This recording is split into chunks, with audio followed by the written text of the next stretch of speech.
Hi everyone, in front of me I've got Oppo A80 and let me share with you how to change video resolution on this device. So let's start with opening the camera app. And currently we are in the standard photo mode, so let's switch to the video one. Just tap on it. If it is highlighted and if you can see the red color inside the shutter button, it means that for sure you're on the video mode.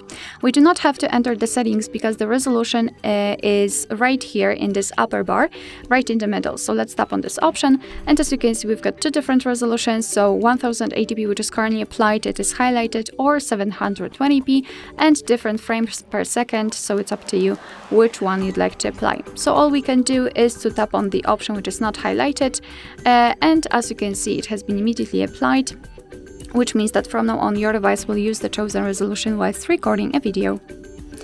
Alright, so that will be all. Thank you so much for watching. I hope that this video was helpful, and if it was, please hit the subscribe button and leave the thumbs up.